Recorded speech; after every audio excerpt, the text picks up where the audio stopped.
বিয়ের কিছুদিন পর শ্রীদত্তকে বাণিজ্য করতে বিদেশ যেতে হয়। জয়শ্রী তখন তার বাপের বাড়িতে গিয়ে বাস করতে থাকে। সদ্য যুবতী জয়শ্রীর স্বভাব ছিল খুবই চপল ও চঞ্চল। প্রায়ই সে জানালার ধারে দাঁড়িয়ে রাস্তায় লোক চলাচল দেখত। সব সময় চঞ্চল ও অশান্ত হয়ে থাকত তার মন।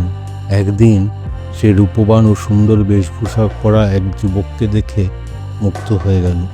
যুবকও তাকে দেখল। দুজনেই দুজনকে দেখে চঞ্চল হয়ে উঠল মনে মনে। জয়শ্রী তার একজন অন্তরঙ্গ সঙ্গীকে ডেকে বলল, সখী, যেমন করে পারো ওই যুবকের সঙ্গে যোগাযোগ করিয়ে দাও। সখী সেই দিনই সেই যুবকের কাছে গিয়ে বলল, সোমদত্ত বণিকের কন্যা আপনার সাথে দেখা করতে চায়। আজ রাতে আপনি আমার বাড়িতে আসুন, সেখানেই দেখা হবে তার সাথে। এইভাবে সখীর বাড়িতে রোজ রাতে গিয়ে যুবকের সাথে মিলিত হতো জয়শ্রী। কিছুদিন পর জয়শ্রীর স্বামী শ্রীদত্ত বাণিজ্য করে দেশে ফিরে এলো, কিন্তু স্বামীকে দেখে মোটেই সন্তুষ্ট হতে পারল না জয়শ্রী। রাত্রে শোবার ঘরে গিয়ে স্ত্রীকে বিদেশ থেকে আনা অনেক সুন্দর সুন্দর জিনিস উপহার দিল শ্রীদত্ত, কিন্তু জয়শ্রী মুখ ভার করে রইল। তখন শ্রীদত্ত ক্ষুণ্ণ মনে ঘুমিয়ে পড়ল।